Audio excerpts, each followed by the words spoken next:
Aloha, welcome to Fast, Healthy, and Ono Cooking. Tonight we're going to learn about summer salads, which are just right for the weather we're having right now. Next Thursday, we'll be looking at summer vegetables 5 ways, so something to look forward to this evening and next week. My name is Jim Monahan, and I'm an AARP volunteer, AARP Hawaii volunteer, that is, and I'll be your host tonight. On behalf of our sponsors, the Kanawa Senior Center in Maui, Wala Leaf Cafe at Windward Community College, and AARP, welcome. For those of you who are new or maybe unfamiliar with AARP Hawaii, we are a membership organization for people 50 and older, but what we do for everyone. We hope that with this series, you can learn some techniques that you can use to build or maintain your healthy lifestyle. Okay, let's do a quick bit of housekeeping. This is the technical stuff. This is a picture of what you should be seeing at the bottom of your Zoom screen on a PC and possibly at the top of a screen in an iPad. Everybody is currently on mute. And this is important. If you want to submit a question or a comment, please click on the button that says Q&A and type in your question there. I'll be monitoring the questions and making sure they get asked. That's my job. If you're watching on Facebook Live, you may type your questions in the comments area. We won't be using the raised hand command because questions will be submitted in the Q&A. The chat command also isn't necessarily going to be needed unless you want to communicate a technical issue. Alice Swift, Dave DeWitt, and Jackie Boland are standing by to help. Also, the chat area is where we will announce the winner of the drawing for this evening. So be looking there. And if your name is posted as the winner, please enter your email address so we can get in touch with you and get the prize out to you. We recommend that you use speaker side-by-side view, that's speaker side-by-side rather than the gallery view for this presentation. Do this by clicking on the upper right part of your screen. And once you're in that view, you can change the size of your slides or of the speaker simply by clicking and dragging in the middle bar. And finally, we are added closed captioning to this presentation for those who have difficulty hearing. You can turn this off on your end by clicking on the CC Live transcript button in the lower right side of your screen and clicking Hide Subtitle. So it is my pleasure to introduce Chef Daniel Swift, who will be leading us through this cooking series.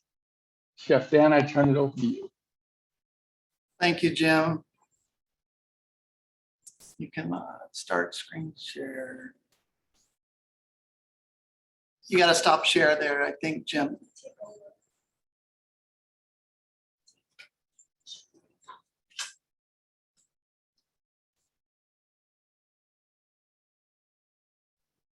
There we go. Thank you very much. Can you hear me okay? We can definitely hear you, Dan, but all we're seeing is 2 overhead shots of you. 2 overhead shots. Okay. Is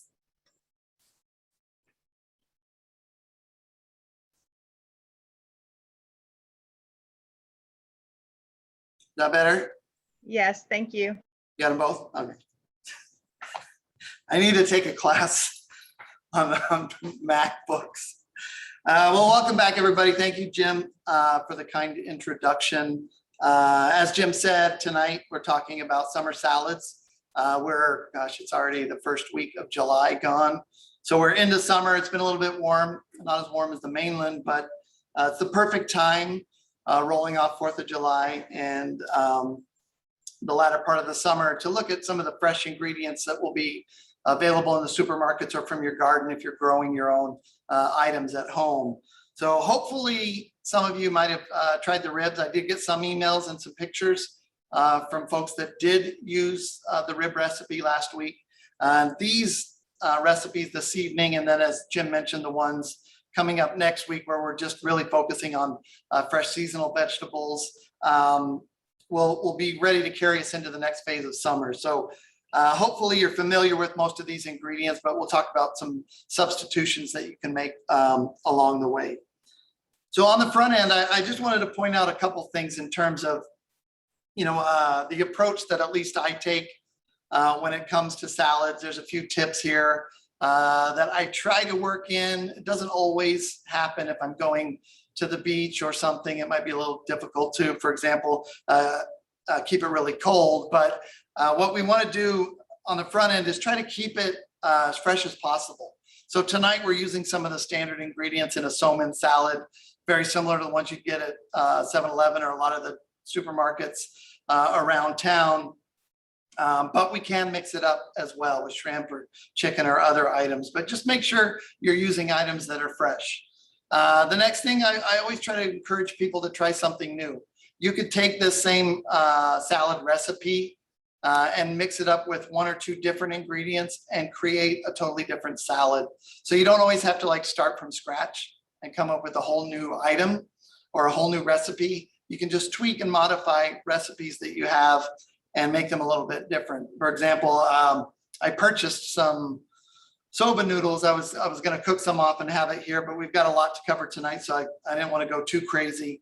But I get inspired if I walk down the noodle aisle. You could even do this with udon, or there's other noodles that you could incorporate, or even use a traditional pasta.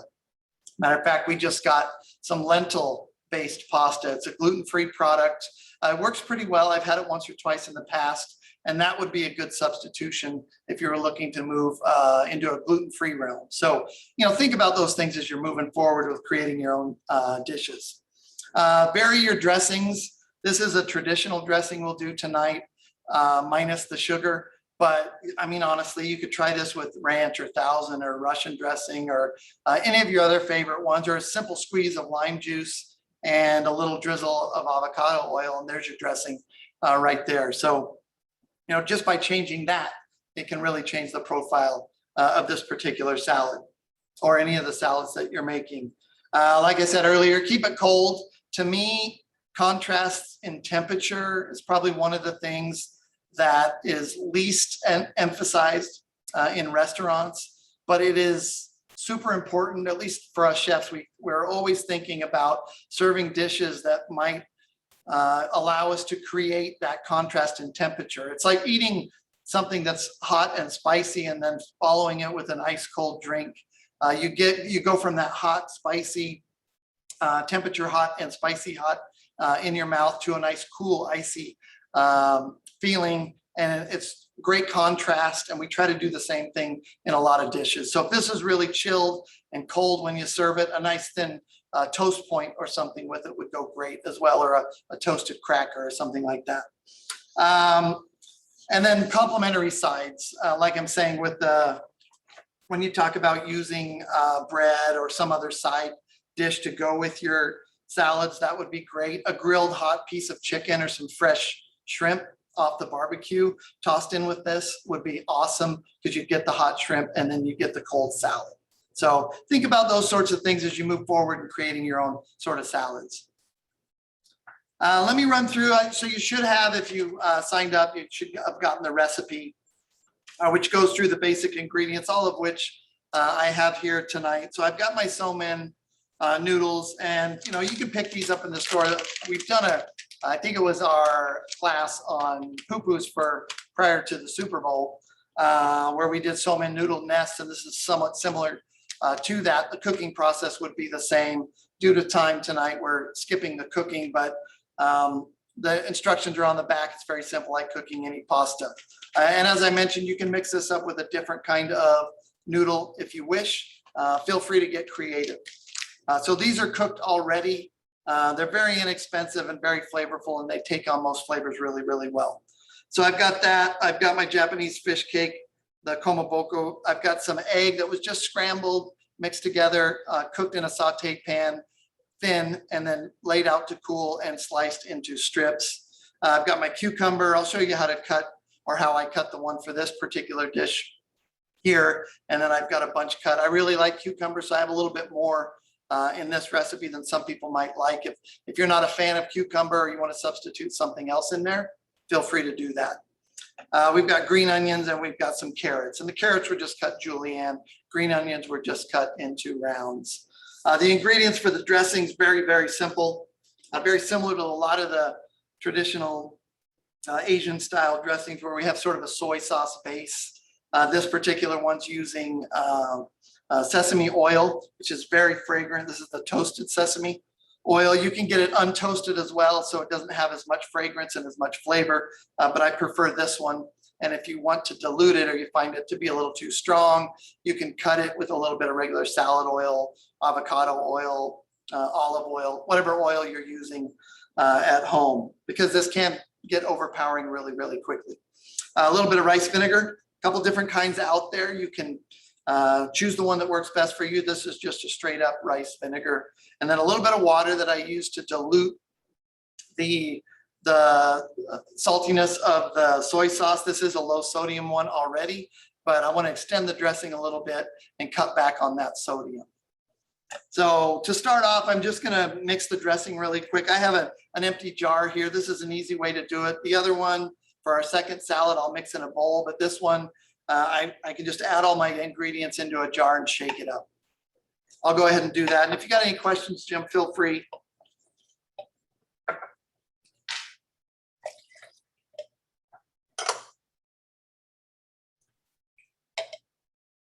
And then once this dressing is done, I don't have to use it all. I can store it in the refrigerator. It will work fine. And like I mentioned, traditionally, this is a really sweet dressing. I don't need salt, and I chose not to add any sugar tonight. I just wanted to keep this on the lower end of the sweet spectrum. So if you wanted to add some form of sweetness, it could be sugar. It could be any of the substitutes that we talked about in the baking classes. It could be a little bit of honey, a little mango puree. Anything that adds that sweetness would work great in this particular salad or this dressing. And when we mix it up, it should become somewhat emulsified. There's nothing in here to stabilize it and keep it emulsified. Over time, this will separate. So before you use it again, you just give it a little shake and it'll be ready to go. So I can set that off on the side. And I have some sesame seeds here. This is some toasted white sesame seeds mixed in with some black sesame seeds. That's going to be my garnish towards the end. Okay. And then traditionally, this doesn't always have a salad green with it. I like to incorporate a little bit of salad greens. You honestly could go 50-50. What I'll do tonight is kind of form a bed on the plate and then put the somen salad on top of it. But that's optional. It's up to you. Or any of this could be put in and it could all be mixed together. So it could be a bed, it could be omitted, or it could be mixed into the salad altogether. Okay. All right.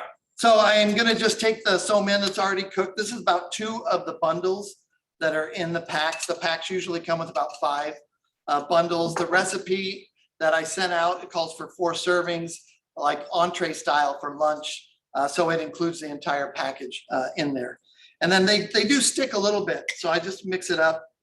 Even though I chilled them or cooked them, rinsed them and chilled them, they'll still stick a little bit. So before I do my salad, I want to make sure that I break up the clusters of noodles that are actually in there. And then I'm going to just add the ingredients, simple down the line. But I'm going to set a little bit aside so I can garnish the salad when it's finished. I don't want to put everything in. It's nice to have a little bit on top so you can sort of see what's in the salad and it won't be coated with the dressing. I'm going to put most of these cucumbers in because I'm going to cut one more, show you guys that.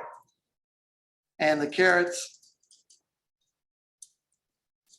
set aside a little bit of that.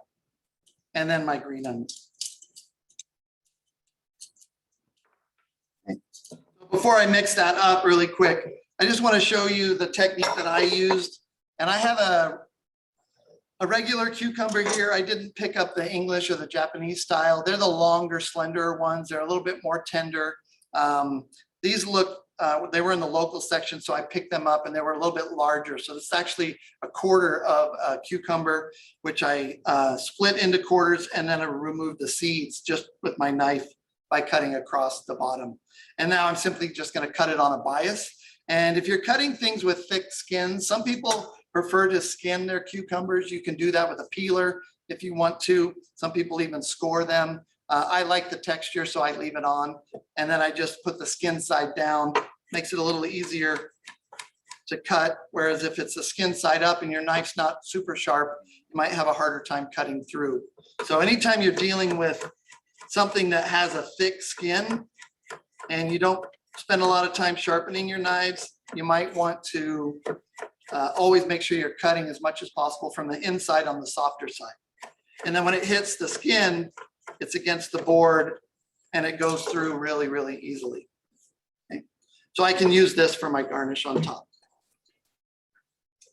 Set that aside. So I can look at my dressing. It's still somewhat emulsified, but I'm going to give it another shake. Pour a little bit over the salad. I'm not going to use all of it.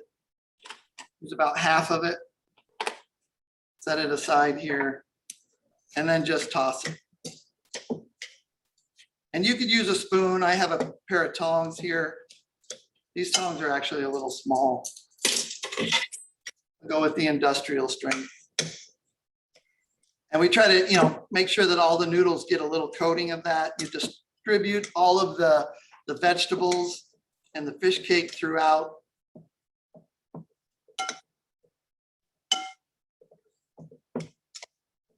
And usually I can tell by the color of the noodle. I might even try one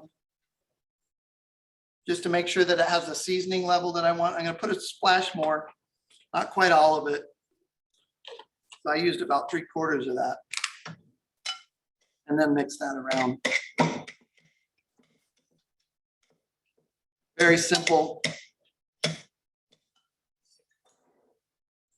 And then any plate would work. This could be done individually. This could also be done in a large platter like we're doing this evening.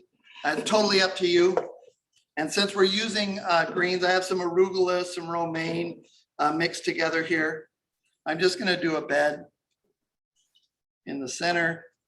And then I'm going to create a little bit of a nest right in the middle. And that'll give me a place where I can put the noodle salad.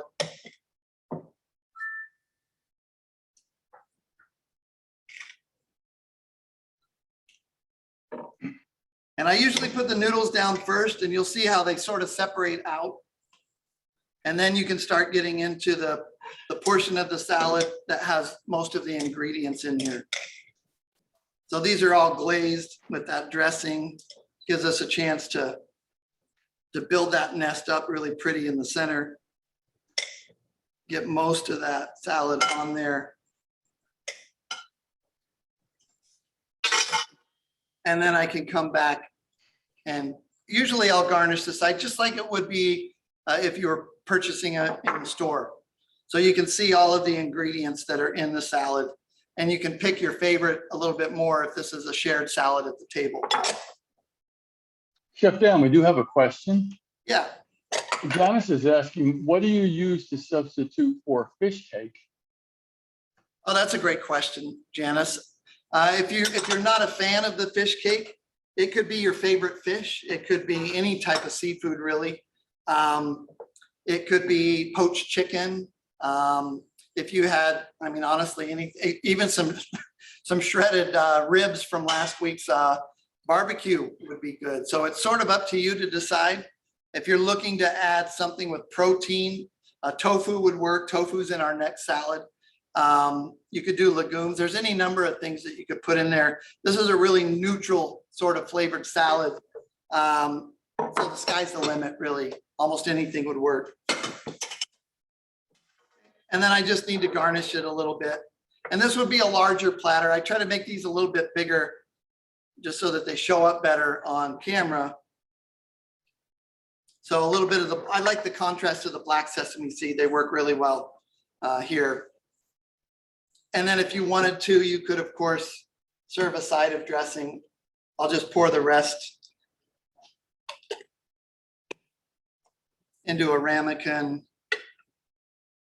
And that could be served on the side simply. Yeah, any other questions, Jim? Or are we good? We're good so far. Must be very thorough this week. I got an easy night tonight. What's that? Can I show them? I don't have any uncooked noodles. My wife asked if I could show the noodle nest, but I used all the noodles and now they're coated with dressing, so they wouldn't hold up. If you're gonna make those noodle nests, you could probably go back and find the video on Facebook, AARP's Facebook page. But if not, you can look up So-Man noodle nests and find how to make those simply with a fork. Right after you've strained and cooled them, wrap them around your hand or a spoon, and they'll hold into little bundles. And you're basically making like little individual salads, which works great. All right, so the next one, this is one of my favorites for sure. And it highlights watercress, which is one of my favorites. Not everybody, I was talking to Steve in the kitchen today, his girlfriend does not like watercress at all. This is from Sumida Farms. I had to go to a couple stores. They didn't have it at the first one, but I got it at Safeway here in Kaneohe. And I had it in my fridge last night, just in the bag, and the tips got a little bit wilted. This will wilt very, very quickly. So all I did was got some ice water and I soaked the bunches and the heads of them in the ice water. And in about 20 minutes, they came right back to life, nice and firm and nice and chilled, which is that temperature we were talking about a little bit earlier. So try to support local when you can. Anyone who's been to Pearl Ridge or driven the mall out there and driven by the farm, you see it off to the side. Some of the best watercress I've ever had. So we're really lucky to have it available to us locally. And it's really the star of the show in the second salad. Most of the other items are pretty standard. We've come to know those ingredients that we're utilizing. Tofu, we've worked with a lot of different times, and this is a firm tofu that I'm using tonight.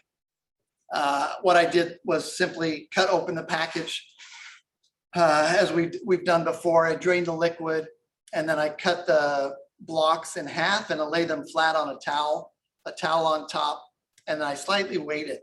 What we want to do is pull the moisture out of the tofu so that when we add a dressing to it, it will reabsorb that. It's almost like a sponge. So you pull all the water out, and then when you add the dressing or the flavoring agent, the tofu itself will absorb it back in, and then it will take on a flavor that's a little bit more robust than just straight tofu. So a lot of people think tofu doesn't have much taste. It does have taste, but not a lot. But once you marinate it or take the water out and reabsorb it with a dressing, it's outstanding. So we've got a couple ingredients here to work with. The dressing I'm going to come back to in a second. It's very, very similar to what we did before. It's got some soy sauce, some garlic chili sauce. This one I made myself, but you can buy it in the store. Matter of fact, you could probably find a dressing that would work for this salad, or use whatever your favorite dressing is as well. Matter of fact, that last dressing would work also, although I like a little bit more heat with this particular salad. Chef Dan, yeah. Before we move on from the tofu, Rochelle is asking, what is the best way to drain tofu, and for how long do you drain it? Yeah, it will always come. I'm using the firm tofu, and it will always come in the packet with the moisture or the liquid inside. So I simply just cut it open, drain that by hand, take out the tofu. Usually they're in blocks, a block similar to this. And then I cut it in half horizontally, and I lay that just on a towel. Prefer a terry cloth towel. There's a lot of water in there, a lot of moisture. So if you take a clean terry cloth towel, lay them flat, put another one on top, or just fold it over, and a pan or something to give it a little bit of weight, it will extract that moisture within about 15 minutes. Just put it back in the fridge and leave it for 15 minutes, up to a couple hours, no problem, and it'll take that moisture out. So yeah, that's a great question. And this might be for Alice. It's from Joe D, and she said, at the end, can I get an overhead shot of both salads at the end of the presentation? Yeah, sure. Absolutely. We'll move them both over at the end.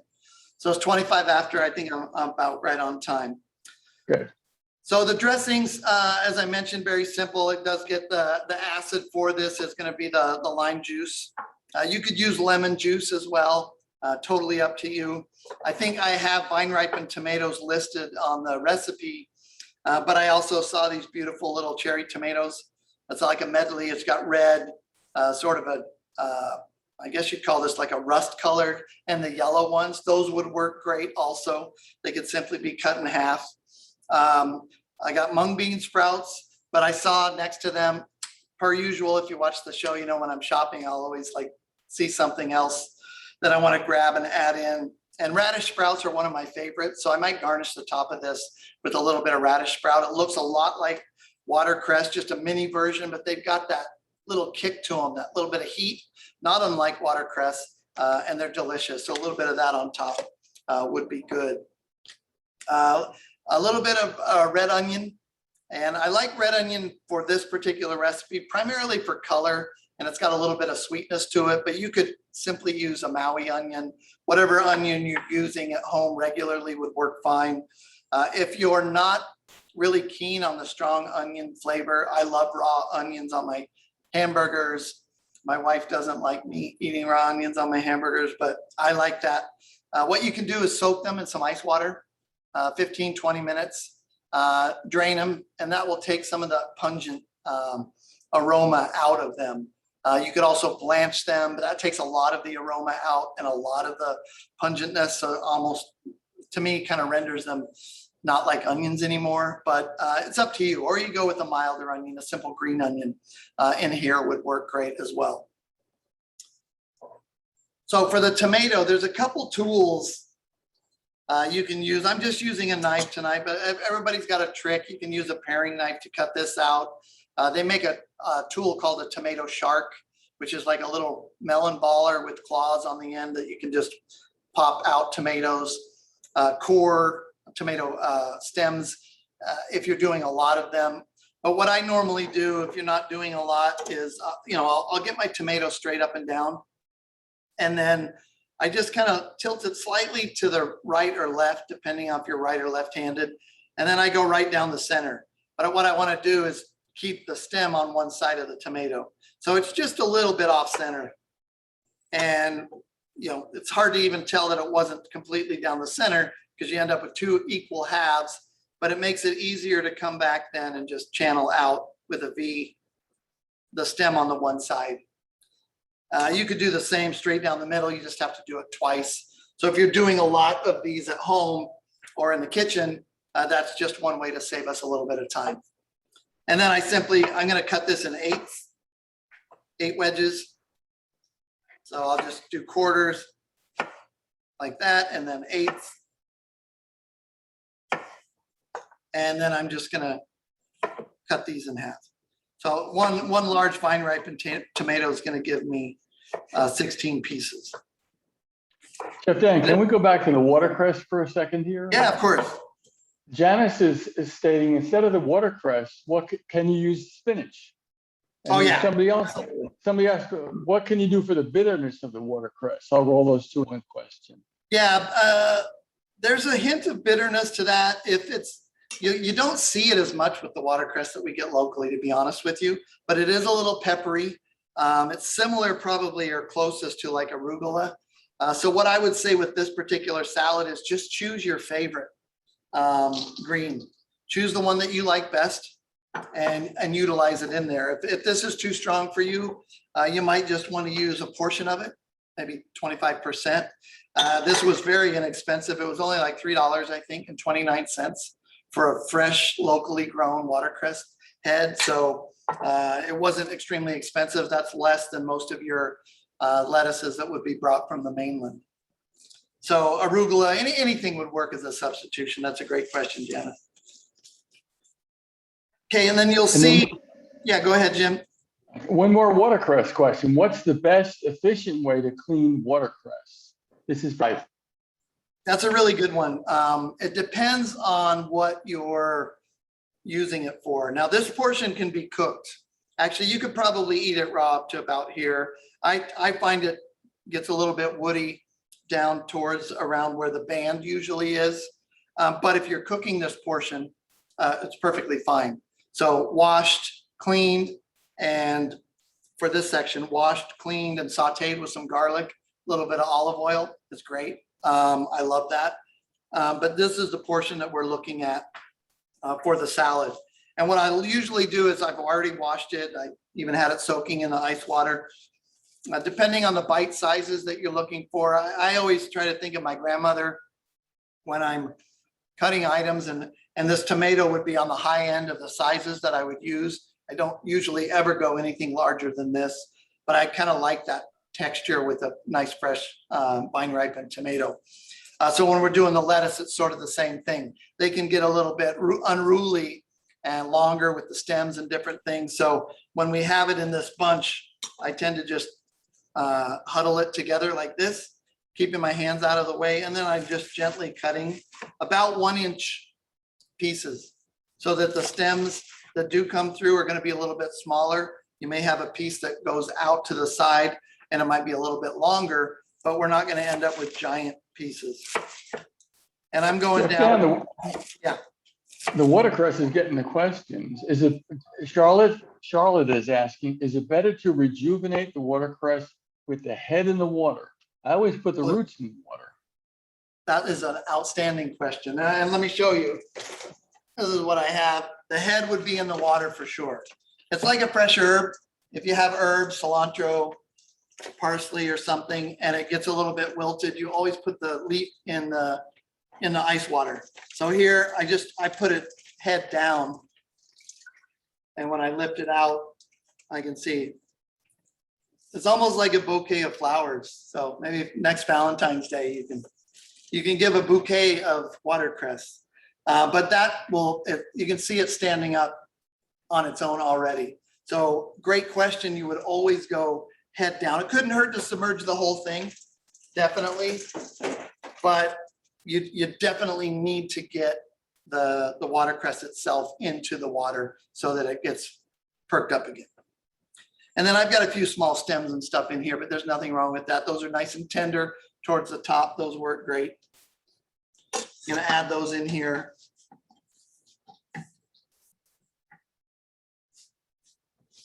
Well, I'm glad we're getting the questions on watercress because, the area around the mall in Pearl City used to have multiple watercress farms. And I believe we're down to the one. Sumida Farms is the only one that's left. And if you look at the mall and the way it was designed, that little corner is the cutout, and the rest of the sort of square around the main roads is the mall. And they were not willing to turn over their land. And I'm so glad that they kept it going. So farming is very difficult today, as you know. So, we want to always try to support as many of the local farmers as possible.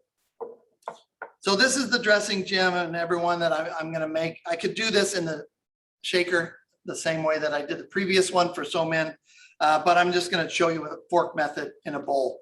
And I got a strainer here. That's just to catch any seeds that might pop out if you're using a lime. You usually don't have them, but you never know. And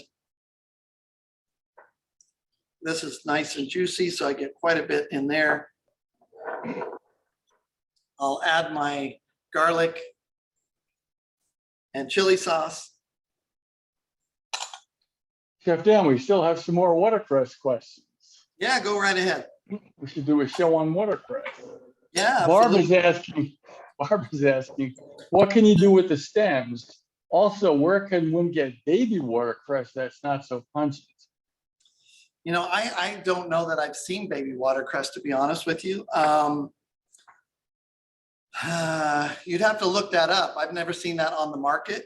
But what you'll find, I would encourage you to go down, spend that $3.29 to get ahead and try it. And I think you might find that this is far more peppery and less bitter. There's not a lot of bitterness to it. You might get some bitterness in the stems, but you can take care of that in the cooking process. So as I said earlier, you can either saute it. Watercress soup is popular, not so popular in Hawaii, but it's a traditional soup that you might find on the mainland. It's almost like a cream of asparagus, but they do cream of watercress. As a matter of fact, they used to serve it here when I started a couple of years ago here in All Leaf Cafe. But anything that you're using cooked greens like romaine, braised romaine is not something you see a lot here in Hawaii, but it's a use for romaine. So anything that you're cooking, stiff greens or Chinese style vegetables that you might find at a dim sum restaurant, you could utilize the stems of watercress for that. And then one more on watercress. Lori asked, so to wash the watercress, do you soak the leaves in the bath? Yeah, I soak the whole thing actually to wash it. You want to wash everything if you're planning to use the stems. And then if you're crisping it up, it's the head that goes in the water submerged. But it wouldn't hurt the stem if it was completely submerged in ice water. That's no problem. But don't leave it in like overnight. You know, it can shock it and make it wilt or kind of burn it, I guess, or freeze it. So you just want to, you know, I think that was in for 20, 30 minutes, and this one's still sitting in there. So it's going on about an hour and 15 minutes. So it's not going to hurt it for that amount of time, but I wouldn't leave it overnight. And then somebody asked, have you tried land watercress? Bland water. Land, as sea and land. Oh, land watercress. I have not. That sounds very interesting because watercress does require a huge amount of water, like kalo used to, or taro, of course, right? But now there's dry land taro. If there's a dry land watercress, I'd love to try it. Put it in the chat if it's available locally, and my wife can make a note of that. I'd love to try that. Good. And then real quick, Jim, I'm just, you know, anytime you're making a dressing and mixing it by hand, you always want to do the oil last. And you'll notice I'm pouring it in kind of slowly. Because what we want to do is try to emulsify it, try to break up the oil, which is lighter than the liquid, and it'll tend to float. We want to break it up so that it stays suspended throughout the dressing. And a whisk could be used. I'm just using a fork. We've got that garlic paste and chili paste in there. So that helps to emulsify it a little bit, unlike our previous dressing. And that worked pretty well. And then I'm going to just do a quick taste.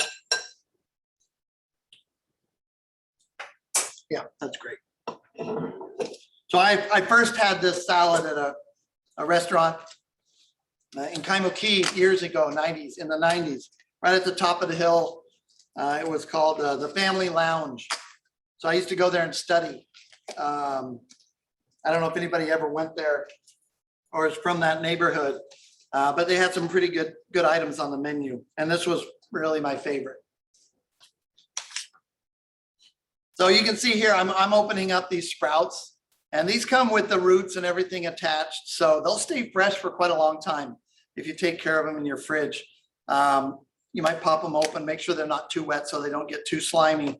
But similar to the watercress, we're just using the top portion. These are really tender, so we don't have to cook them. They wouldn't be good in things like that, but they're good in hand rolls. We actually just put together the recipes for next month, where we'll be doing a series on Japanese cooking. So we're doing some hand rolls and maki rolls and different things, and we'll be utilizing some of these sprouts. So I'm going to just take and cut off a portion of these, and I'll use that towards the end as a garnish. And save the rest so they'll stay nice and fresh, still rooted to the roots, actually. All right, so now this is just a matter of dressing the salad. I'm going to use all of this dressing. I'm hoping Jackie's going to come pick up some salad tonight. And then I'm just going to toss it gently. This is really, really simple. You do have to be a little careful. You don't want to break up the tofu. Ideally, the tofu stays in the nice squares that we created. And if you wanted this salad a little bit hotter or a little bit spicier, you could add sriracha or your favorite hot sauce. Tabasco would even be good. There's all kinds of different hot sauces that would work well. Make sure that you're breaking up the onions. You're getting everything distributed well. And you'll see it takes on that nice glaze from the dressing. That oil shines it up, makes it look beautiful. And then we just simply need to make a bowl. And for this one, I'm just going to use, it could be on a platter. I could have gone either way with these two salads. One could be on the plate, one on the bowl, but they both work either way. But I'm just going to do a smaller portion of this here. And if you're doing this for a party, you want to do it just before it's time to eat. You don't want to let this sit for a long period of time because the watercress will break down. The tomatoes will be fine, the onions, everything else will be actually pretty good, but the watercress will break down first. So we've got a little bit of this. And then you want to make sure, of course, that you see everything that's in the salad on top when you put it together at the end. So I want to make sure that I see tomatoes around the outside. I can even take, one or two of these beautiful yellow tomatoes. Even though they're not dressed, when they get mixed in with everything that is dressed, they'll really pop in terms of flavor. And then I like these sprouts almost like little flowers. So I usually tend to put them up if it's a salad for a buffet. So it not only serves as something that really adds a lot of flavor, it also serves sort of as a garnish for it. And then the last thing I'll do, I'm just going to cut a tomato. Little round ones, our traditional cut here, and put it like a little flower on the top. So that completes that. As I mentioned, it could be served with some hot sauce on the side. You could come back and garnish this with sesame seeds or something else as well, but totally up to you what you put in there. We just wanted to sort of like focus on the freshness, the contrast in temperatures if you're serving something on the side to complement it, and healthy and fast. So I went a little slow, hopefully not too slow. That's 40 minutes, but delicious salads for summer. And I'm happy to answer any of the last questions that we might have. We have a few more, Chef Dan, thanks. Yeah. Somebody's asking, are you able to find juicy lemons and limes now? So often I can't get much liquid to squeeze out of them. Yeah, that's a great question. There's nothing more disappointing than spending $1 on a lemon or a lime and taking it home and getting a half a teaspoon of juice out of it. Shoot for the overripe ones if you can find them, even if they've started to shrink a little bit. That's what I do. Or, of course, try to find a neighbor or someone who's got a tree. That works well. We get a lot of items given to us by the faculty and friends of the campus. So that's a benefit. But yeah, the trick is just to squeeze it. If it's really hard, then you don't want it. If you're looking at it for juice, if you're looking at it for zest, for a lemon curd or something like that, then you want the ones that are a little firmer, and you're maybe less concerned about the juice depending on what the use is. But yeah, that's a good point. It's the same with fruit, right? You spend $7, $8, $9 on a cantaloupe, and then you take it home and it's not even edible. Nothing sadder or more disappointing than that. But. And then Susan's asking a question that's probably on all of our minds. When is the Uwalla Leaf Cafe scheduled to open? We're eager to try it out. Yeah, that's a great question. We I think we went to tier 5 today statewide. I was told. I haven't been home to watch the news, but which refers to outdoor dining. I don't believe we'll be open in the fall for regular operations. What we're trying to do first is to reopen the marketplace where you can get spices and things like that we produce. We will be producing another line of products in the fall because we're working with actual students on campus in a business class. And our goal is to have like a farmer's market or an open market at the end of the semester, so late November, early December, where the students will put out the products that they produced. And I'll let everybody who watches know what the schedule is and what will be available, those sorts of things for that. But the university is being pretty conservative, so we're looking probably at 2022 before we're back to operational status. This One is last- Jackie. This is a good opportunity to say that Clarita Remigio is the winner of the Uala Leaf Cafe Spices tonight. Clarita, if you could please, in the chat, contact us with your email. We'll be happy to mail those to you. Thank you, Jackie, and thank you everybody for being here. Let me see if I can share my screen. I guess, Chef Dan, thank you. Another Thank you. wonderful. Appreciate it, Jim. Thank you, everyone. Have a great night. Aloha.